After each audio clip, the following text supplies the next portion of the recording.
So essentially, we are here because of the failure of the Church of Scientology or its numerous aliases.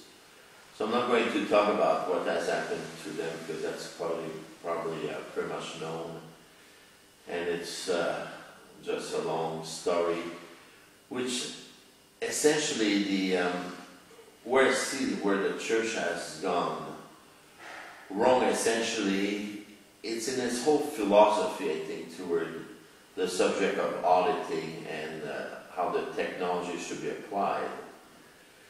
When it was applied, I think, in a benevolent fashion in the 1960s, like at St. Phil when LH was there, things were going rather easily. People would simply apply the technology and everyone seemed to be happy, and there was no need to scream and shout at each other's throat. And there was nobody breathing down one's neck because of some statistic. And as time went, some people, I think, got into the idea of power.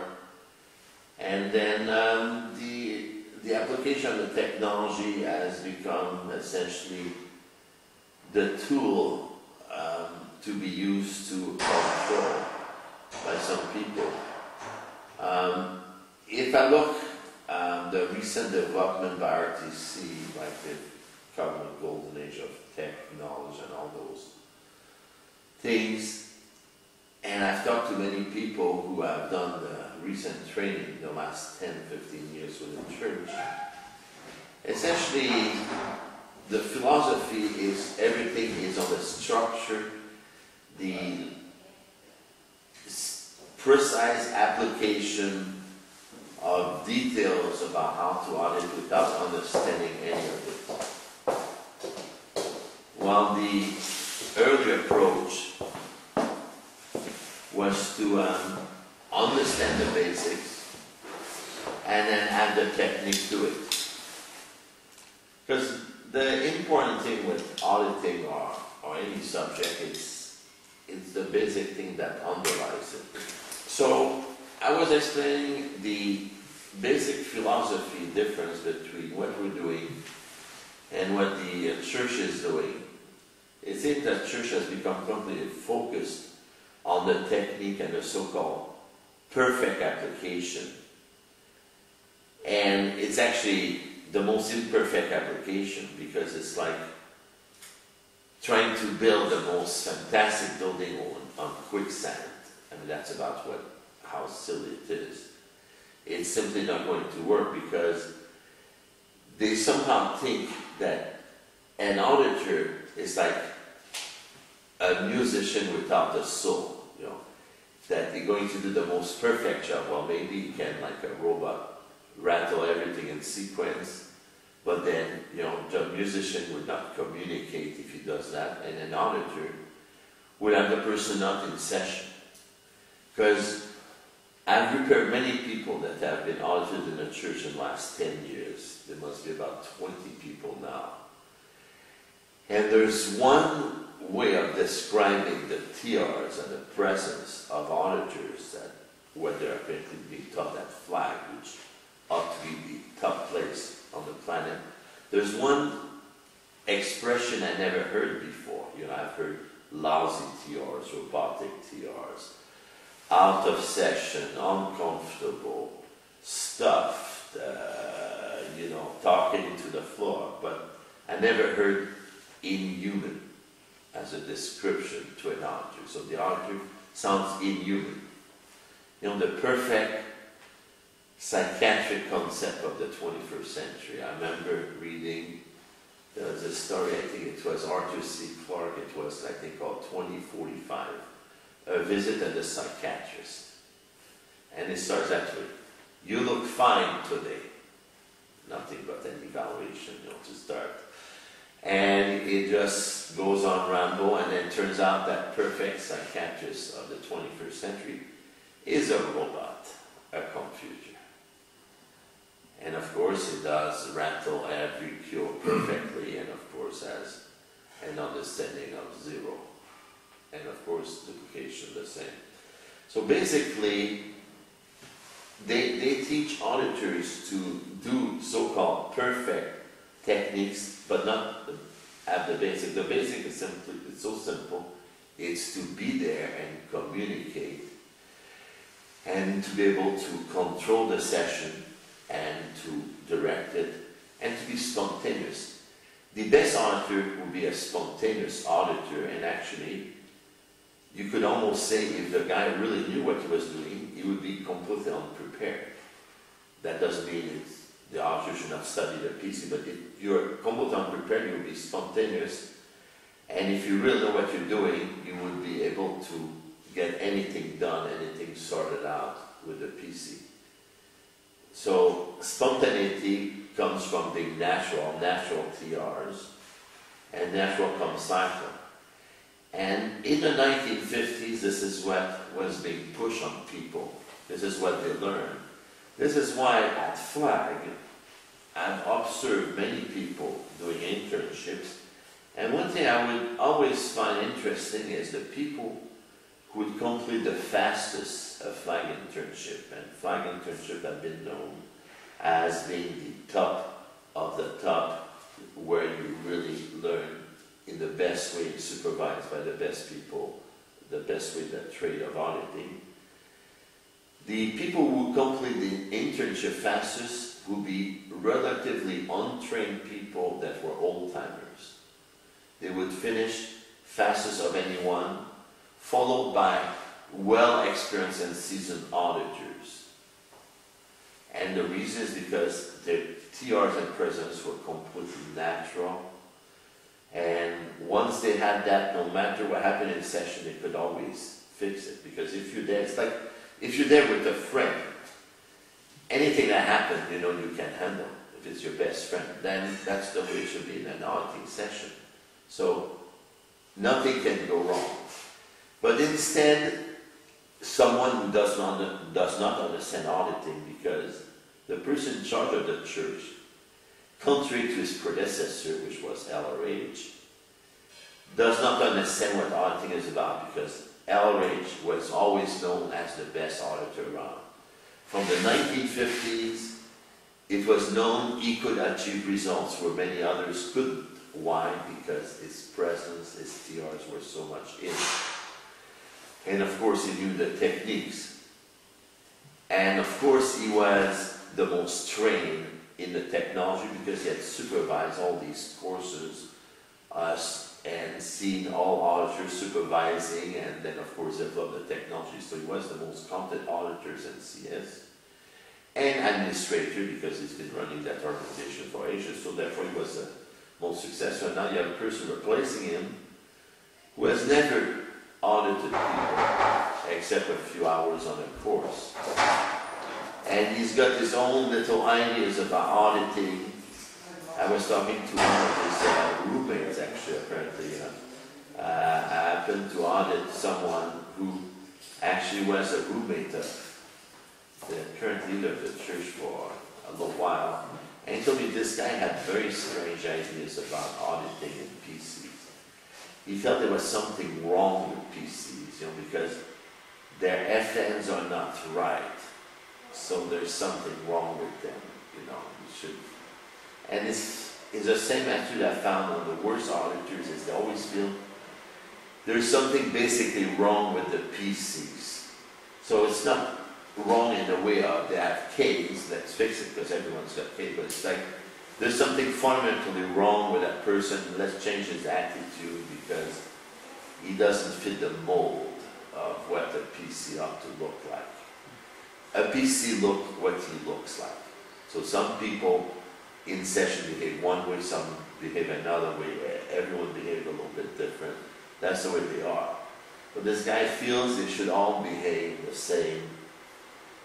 And then the whole focus has been on the techniques. And I'll give you aberrant examples that have been made to go through. And I would only do them in front of the video because there was no way to pass a video without doing those. Here's an example. When you start a session, one of the early things to do is a can squeeze. Now, it happened that some auditors never bothered to teach a PC how to do a can squeeze. So the can squeeze is quite simple, but some PCs, they didn't know how to squeeze a can, and the auditor never bothered to teach them and accept the PC squeezing the cans the complete correct way. So as a result, a meter drill was revised, e-meter drill 5, became e-meter drill 5RA, which goes through a whole procedure to teach auditors to teach PCs to give proper can squeeze. So that's all fine to improve that drill. There's nothing wrong there. However, they decided to incorporate that drill within a session. So whereas LRH has always said, squeeze the cans, please, this became forbidden. You had to say, I want you to gradually increase the grip on the cans until light squeeze is achieved and then relax it. And if you said, I want to slowly increase the grip on the cans, or you said until you get a light squeeze, that was a flunk because you used the wrong word or the wrong sequence. Same thing. Basal metabolism. Some, you have to take a deep breath and let it go through the mouth. Well, some people didn't do that. They let it through the nose or something like that. Again, they simply have to teach a PC how to do it. And unless a person is a mental retard, once you've taught him how to do it and gone over it a few times, just tell a PC, take a deep breath, let it out, or deep breath, or whatever they have agreed upon, ought to do it. But no. I want you to take a deep breath, hold it for just a moment, and let it out through the mouth. And again, if you said any other word, including I want you to take a deep breath and let it out, no, you didn't say hold it for a moment. Or anything like that, that was a flunk. And it's the same thing, the checklist. In 1977, the checklist was made for the session. And actually I forgot the sequence, but I think it is check for if the PC has had enough food, check that he's had enough sleep. Well, if you check sleep and food, that was a flunk, because it says food and sleep. I mean, that shows like the stupidity, Especially if the PC told you, if the PC, let's say, has told you, let's say you're on the way to session, and he says, oh, I really ate very well tonight, I had a great meal, and I'm really not hungry at all. You have to say, are you hungry? I just told you. And this is how we were taught. This is the way you have to run a session. And this is incidentally completely opposite to the one session that we were made to watch over and over. There's one session and only one of LRH auditing a PC, and it's metered, and you see LRH metering. There's only one such session in existence, and it will never be shown because the person has been declared suppressive at the PC, and therefore it will never be shown. We were exceptionally shown that video, and I've watched it maybe 100 times. It's a very short session. It only lasts a few minutes, but it has every element of a session there. It has the TRs, the presence, the ARC, everything there, and it's not per the model session used in 61. And what it is very simple, Is the room all right? He says, and the PC glances at the camera and it says, I guess so. And the PC, by the way, is Resh Sharp, his earlier friend. He was one of his closest friends. Resh Sharp was clear number 7. And he was one of the greatest friends of LRH at St. Hill, one of the few people that were in his personal circle. And he got declared unjustly because of some mission that came and, treated him like a Gestapo. And he didn't take this and told them, screw you, and then they fired him instantly. And my ex-wife, who worked for the SO1 unit, told me Elrich had written to him many times, originating letters, and the registrar never answered. His work was complete, and he has since passed away. At any rate, so after there's a room or ride, then you get, squeeze a can squeeze. This is the exact command Elrich used. And, again, what it says in a session, it says you get a can squeeze. It doesn't say, please squeeze a can, or I want you to squeeze a can. Anything you say should be fine, provided. See, what counts for a session is that you keep the same protocol, otherwise it will throw the session, the PC out of session. If you use a different expression every session, that might throw the PC off. So you should stick basically to the same pattern. But whether you say, squeeze the cans please, or please squeeze the cans, you've got to be some type of mental retard to think that that's going to change the result of a session. So anyway, so squeeze the cans. Now there was no,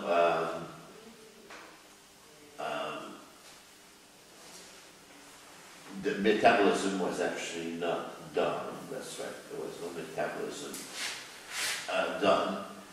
Then he started a session, and it's again, the pattern was start of session, because today this is a session. Then he says, what goals would you like to set for the session? What games would you like to have? Then they simply go and run the happiness process, which is, touch that. And he run that for a few minutes. And again, it's perfect aircy. He's there. They're great calm. You can really see the control, the presence. You really see, this is someone with superlative TRs. And after a few commands, he asked, squeeze the cans, please, because for the technical date on the subject, if the read increase on the can squeeze, there's been an increase in happiness. And there where you had, 1/3 of a down drop on the can squeeze, the needle goes off the pin. So, and then Elrich says, well, we had a tremendous increase in happiness here. Now, this was permissible in 61, and then later, Elrich realized that making comments like that is actually evaluative and could put the Pierre attention on the meter because you told him what the meter did, and some cases could start to figure. So therefore, this is no longer done that way. But nevertheless, he tells a PCDR factor, which is a bit like you indicate a floating needle today. Then after that, he asked if the PC made his gains, and he made his goals. And then, and that time I find it's hilarious, that the auditor says, well, thank you for making those gains. He thanks the PC for making the gains, thanks the PC for achieving the goals. And then he ensures the PC is ready to end session, then he ends session. And then he says something, a command which, I've read a lot of things in the free zone, and this command ought to be done by a lot of people in the free zone that they don't do it. And he tells the PC, tell me I am no longer auditing you. You are no longer auditing me. Because I see so many discussion groups on the internet, I can tell you, their session has never ended. They're still talking about it. And that's basically how that session went. And what you see, it's the perfect session. And it's really, really simple. And what holds it all together, TRs, communication cycle, presence, and RC. And those things you learn early, basically in training. And then the rest is all techniques, because if the auditor make some mistakes, it's all secondary, can always be fixed. And the focus in the church has been in all these little details, and then they end up having failed cases after failed cases, Now it's really alarming as far as the church is concerned, because they now have PCs who have recently done the LSAT flag coming to see me to get them repaired. I mean, this is scary. That means their own class 12s cannot audit the else properly. And me, who doesn't even have the folders, is able to repair them, which I think is incredible, because first of all, it's never been done before, because the L's are quite complex procedures, and to be able to fix them without having the folders at hand, and of course the PC is not trained on the L, so he can help you relatively little. I think it's amazing, but what is a bit more amazing is that these guys are being flogged on to begin with. So if the class 12 do that, you can imagine what the lower level auditors are doing.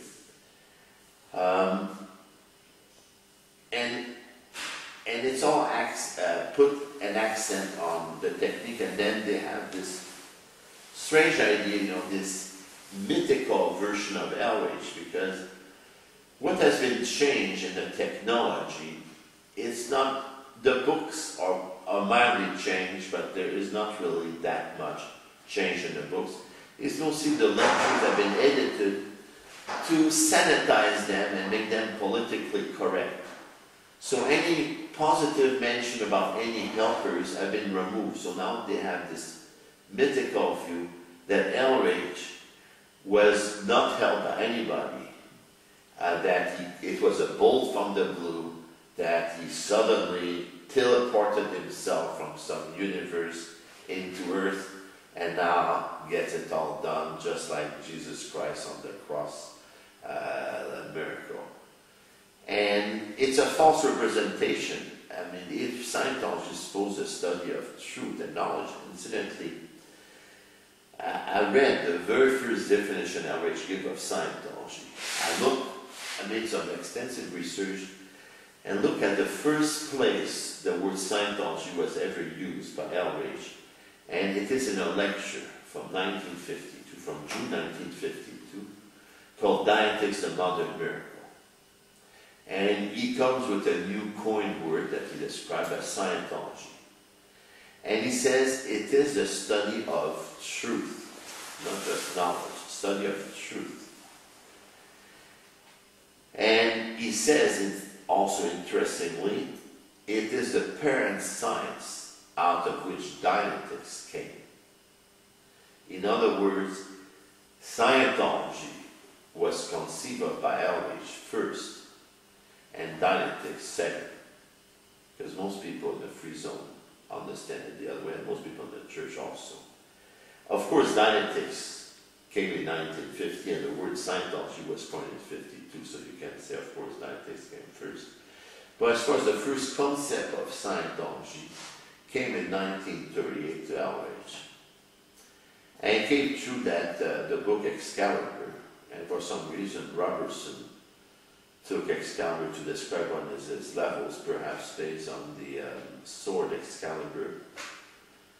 But the Excalibur essentially means like the bolt from the blue. And I have actually know someone who read the original book Excalibur, and also there is a rather obscure website of the church where, believe it or not, they have the first chapter Excalibur. And it's somewhat obscure because I did a lot of research, and of course all people in the free zone, they won't come close to the church websites. And there is the first chapter there. And essentially the story of Excalibur, the reason why it ties into Scientology is because it's essentially the story of a king who asked all of his wise men to put all knowledge together and to put it in a hierarchy and to organize it. And he wants all knowledge in the universe to put in 100 books. So they finally do that, and then the book goes on to describe how they put all that knowledge together and how all knowledge is put in hierarchy. So therefore you can see where Scientology fits in there, because it is the study of knowledge, and of course knowledge has to be organized. It's a bit like a tree, where it starts with one subject and it branches, and each subject branches into sub-subject and so forth.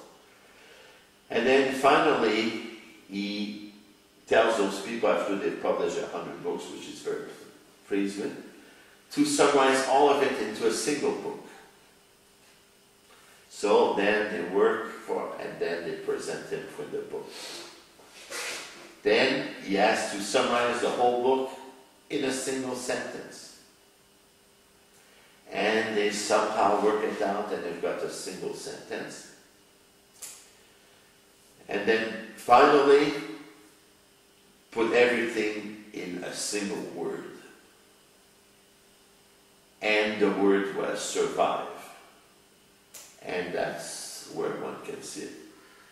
In my view, I would say B might be actually better, because survive is actually a manifestation of to be. And of course, a fundamental purpose per the factor is addition to be. And it is permanent. And of course, survive, it's the method that someone used to in order to come into be. And it can of course become aberrated, inverted, and all sort of things. But that says essentially the origin of Scientology, and it came to Elridge, per what he says in 1938 when he thought about it. And when he gave that book originally for publication, they felt it was too cerebral, not interesting enough to be published, so therefore it was not accepted as a book. So that's a basic story of Excalibur. A PC that I knew, she still kicked herself in the ass for not having bought the manuscript when it was offered to her in 1968. It was apparently for sale around that time. Someone had a couple copies, and she was sure it was a good amount of money back then, but nevertheless, because I'm not aware anyone has a copy. Anyway, so to go back to the original subject, with Scientology, it's the fundamental thing with it is to understand it and understand the basics. Because I've been in a free zone for some time, or actually done on it, because the word free zone has some strange connotations sometimes. And you see a number of people who don't seem to grasp the basic purpose. Like some people do some really strange things, or even out-ethics things. And then you start to wonder, what the hell what are they doing? Why should they do those things? Because obviously, the idea would be in the free zone should actually, and this is possibly why the church has done nothing, because the free zone has had a repute of being unprofessional, anything goes, the weirder you are, the more some people get acclaimed. And if it was professional, properly trained, with sanity instead of just being punished, then you would have the best trained people. And then, of course, people would all leave the church, because people simply go where the tech is best. You don't have to, do any maneuvering to get people away from a bad area to a good area. They leave on their own. And this is one of my main purposes, I think, is to try to put some professional standards and some ethical standards. And there's been a number of people opposed, but to tell the truth, there's been very few people opposed. They tend to be very loud, but there's very few people, because I've talked to hundreds of people. Like if I make the list of everyone that has ever written to me since I started to audit outside the church, there must be close to 500 different people that have written to me. And the vast majority were extremely positive. You know, some of them, you know, were not interested in continuing, or they were afraid, or they had no money, or whatever else. But they all wanted to get the tech, and they were missing the tech because they either had been kicked out of the church or felt they could not trust it anymore. And it is in a way somewhat sad to see all these people who have nowhere to go. So that is overall my views on the free zone. I said, you know, I would answer some questions. If some people have some questions on anything, I'd be more than glad to answer. Well, I got something. You know, free zone basically is anybody that's out of the church. That's basically the definition that most people understand it. You know. So, you know, we have this ideal of standard tech being standardly applied. Right. And that would cover no matter whether it's in the church or out of the church. So we have to get some kind of a gradient scale of existing conditions to an ideal condition, which would be the best tech applied the best way. What do you see in terms of implementing this admin scale on a broad scale? Right, absolutely. Because essentially, as far as the so-called standard tech goes, there's basically an irreducible minimum, because one can, of course, understand that you cannot expect an auditor who's just been learning to audit like a veteran auditor of 10 years. But there's essentially an irreducible minimum that people should apply. For example, the irreducible minimum is to read the bulletin before you audit them. Because believe it or not, I've seen plenty of examples in the free zone. You know, same thing. If you train, at least demonstrate, drill with someone, if it's a procedure that is not an obvious one, like a repetitive command from the grades, you have to find someone who knows about it and drill it with. That's quite an irreducible minimum. And again, you know, to not go knowingly by misunderstood, to study properly, because I have seen, there was a guy, which I won't mention, you know, read, you know, it's like the buck of beer in the hand, the cigarette in the other, and he reads like that. And he calls himself a high-class auditor, of course. He said he did a classic course that way. Of course, he skipped all the materials. He never listened to the tape. He only read the transcripts. And of course, he audits like a bum. Well, it's quite obvious.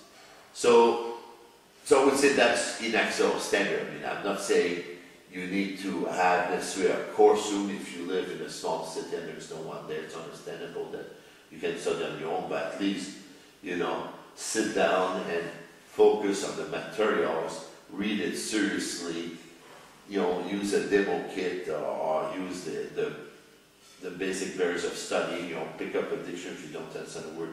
I say that's the irreducible minimum. You know, as far as rating differently standards, well, because see, it's like someone who studies in some academy somewhere, so at least you have to get that level. Then after that, exactly, you basically increase the gradient. So the gradient, I would say it's basically the people, or see, some people, they may not want necessarily to audit professionally, so they just study that way, just like the person who did academy levels doesn't do an internship. I mean, that's, I'm sure, permissible. If the one wants to audit for example, if the person wants to audit for pay, obviously if you audit for pay, you've got to have some minimum standards, just like, could you imagine anyone who has a business? I mean, if you don't know how to cook and you run a restaurant, I mean, people won't come back for burnt toast or half-raw hamburgers. I mean, that's a fact, and that's what some people who are bad auditors in the free zone do. And the end result is that they build a bad repute for them and, of course, others, because people can just think, well, if that auditor does that way and he's got this so-called repute, then the other one is probably not any better. So, but as far as like if the person is really serious about trading, you know, class 4, class 6, and so forth, then it's quite simple. He should simply, I think what the best thing is what I had proposed originally, which has not been quite implemented, because that organization had some maybe focus elsewhere, is I would be willing myself, for example, to certify people up to a certain level, essentially. One check what they're trained on. See, essentially to certify people, it's as done through examination. That's simply the way it's done, like in the regular world. You get certified through examination, like in the information technology is a good example. The person gets an exam, he passes that exam, they don't really care what he studied. Like, for example, you want to be an expert in Microsoft product. They don't really care what courses you've done, but of course, if you've not done the course, you might simply not have studied properly and won't probably not pass the exam. But if you have somehow studied and understand the stuff, you go for that exam, you pass it, then you got the certificate. And they don't care what you've studied or not. You've got the certificate, then you've got the certificate. And then those who look at it, that are serious people, like in the industry, then it's okay, this guy's got the certificate, we're hiring because he's got the competence. Well, my idea would be to do something similar. I mean, it is done all over the world, and it works, because in the industry, you know, people, they are after money in the corporate world, and they will simply not come to practices that don't give money, which means having properly trained people, because these people, they have proven to be effective if they're properly certified, because if it was not an effective process, they would have dropped it. So it is an effective process, and as it's said in the information technology world, they say, why reinvent the wheel? You know, if a process has already been developed, then may as well use it. So that's basically my idea, is to have some sort of examination standards, and then to certify people, you know, they pass that standard, then the guy is certified in class 4, and so forth. So what about training past class 8? So class 8? Or 8, class 8. Yes. Class 8. Well, if someone has done his training to class 8 and it's valid and verified as valid, then and the person can audit well and the person is ethical, then I'll be more than glad to train a person on the subsequent levels. I have already done so with some people, and I intend to do so.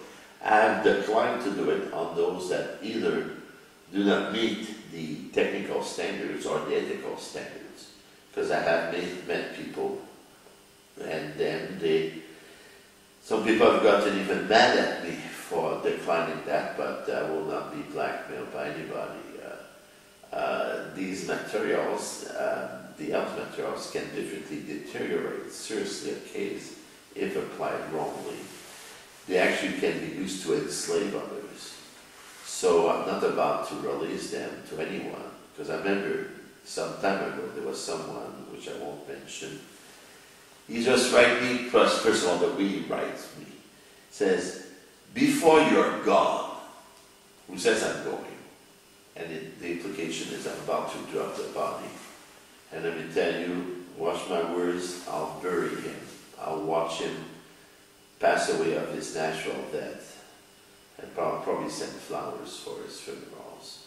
So, at any rate, You write, so that's first of all insulting. You don't write to someone before you're done. I mean, I was with two elderly people in Brazil who have a lot of translations, and I was trying to ask them to give them to me. I certainly did not say, hey, before you kick the bucket, why don't you give them to me?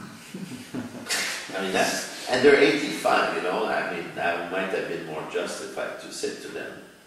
But no, I certainly didn't say that anyway. And the guy said, you know, give me the materials so that it's for the common cause. Well, I told the guy, what do you mean common cause? My cause is to get the taker pipe properly and ensure that those materials don't fall in wrong hands. And you asked me out of the blue, without having met any standards and without having proven that you can even audit, to have them. And what about talk about any compensation? Because I'm supposed not to give those materials that cost me a tremendous amount of money for no compensation. At any rate, so I said to the guy, we have no common cause. And he took it very badly, but that was a proof, because the guy became so mad at me that this was a proof in itself that he was not ready. Because a person not ready, if I told him he's not ready, maybe he would try, you know, to apply the comp cycle, and you'll say, well, why don't you think I'm ready? You know, I mean, that would be the obvious thing to do. If I say, you know, I don't think you're ready, I mean, minimum, I think a sane person would say, why? You know, an insane person would just send a message all over the internet to everyone and his brother. So at any rate, so I would say I look forward to training many class 12s in the free zone, because this is another thing that would put the church to shame, is because they, I mean, in 71 is when the class 12 course was first taught. So that means that it's been 37 years. In 37 years, it made, I think, 62 class 12s. And the last class 12 they made, I think, was 12 years ago. So they typically make class 12 by batches, and they make very few of them. So I intend to produce more class 12 than they have. So I look forward to train maybe 12 or more class 12s in my lifetime.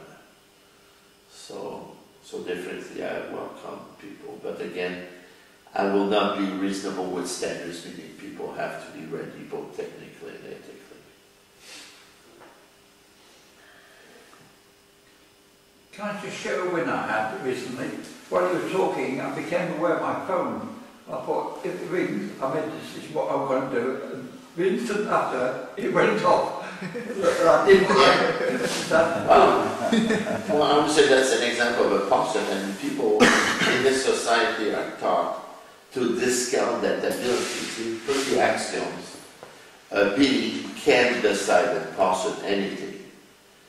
And in this society, people are taught they're being messed. And of course, messed can only create an effect if being impinged on it already. And of course, mess is not self-determined. And of course, someone can differently create such effects, you know. But there's a tendency to invalidate it. But yeah, I would say that's very likely that this was your posit. And that's the thing with posit is, so once I read an article in a free zone person had been misunderstood on posit, because the person was saying, why posit don't seem to work? And the person gave us one reason, lack of horsepower. And I said that's completely wrong, because a posit has absolutely no energy or force associated with it. In fact, any force needs to have a counter force in this universe. That's part of the laws of physics. Therefore, if you make a posit with any force, you will have a counter posit of equal force. That's why if you make a posit, you decide it happens, and then you forget about it. Like I'll give an example. A year ago I said, oh, it would be nice if I go to South Africa. But I don't intend to spend a lot of money to go there because I know nobody to audit, and it's quite far from Canada. And it would be really nice to go there nevertheless. And I forgot about it. And then suddenly someone write me out of the blue and say, can you come to audit me? I pay your trip and your accommodations if you do. So I said, fine, I'm going there in next week. So that's an example of apostolate. And it was made with no effort. I didn't think twice about it because, for me, South Africa was not like a must-have. It was something, amongst many other plans, and that's going to happen. So, any other questions? If you're going to build this organ, right, what is the best way and the quickest way to actually get it moving? Well, in organization, I would say the way to get it moving is really simple. You need to have a bunch of people who decide to get it going, and they do their best. They read policies. Someone who knows more than they do, show them how to apply those policies, and obviously, the more intelligent or clever the person, the more effective they can be. That's obvious, but essentially, goodwill is what really builds an organization. I've seen it in both Montreal and Quebec, where they started at the very beginning. There was only 3 staff in either place when I started. And within a few months, they had over 2,000 staff and plenty of public. And it was simply everyone doing his job, doing his function, working at it, and everyone helping each other. Because, there was no one coming and saying, your stats are down, you better do this. Nobody was coming around, people were of course keeping track of their statistic of some kind, but they were simply doing what they should be doing, and they look at the admin scale. At the top you've got goals and purposes, and you look, the goal is to have an organization, the purpose is to get people trained and processed here, and then you do all sorts of things to make it happen, but you always keep this in mind. And generally when it's done and you've got some good people, and of course the more they have knowledgeable people, the better they will go, because obviously if someone is knowledgeable and capable and has got experience, then obviously it will be more effective. But I would say goodwill is the key ingredient, in my opinion. Yeah. Goodwill. Yeah. Absolutely. Make other people good, happy towards you, and absolutely. Because I remember in Quebec City, it was really growing extremely fast, and goodwill was what was holding everything together. Because I know, the subject of ethics, for example, has become a complete aberration and actually a scourge in most Scientology organizations, and there. I had people, they wanted ethics. Actually, at the end of the week, someone would walk to me and say, please assign me a condition. I'm doing the wrong thing, so tell me what condition I need to be assigned. And I would just discuss it with them, and if it's danger or non-existence, and they would be happy and then get on with it, and of course, if it's the right condition, they're happy. If it's a wrong condition, and I've seen it. And this is actually the way it runs in the church now, you see. For example, someone is having trouble with his statistics. So the way it was done, that I was doing it then, I look at it and, that looks like an emergency. Or if it's really bad, danger. But today, here's the way it works in a CR. Someone comes and says, so the guy said, okay, I'm in emergency or danger. You certainly are not. Look at the stats are down, everything is collapsing, you're obviously non-existence. So, non-existence. Then the senior executive pass. You mean you cannot even assign yourself the proper condition and the place is falling apart and all these outpoints? You're obviously in liability, boy. Then his boss comes. What? You cannot even know what country you are, and you dare say that you're not in lower condition with the organization of state of emergency, you must be in doubt. And then the top brass comes, you are in treason.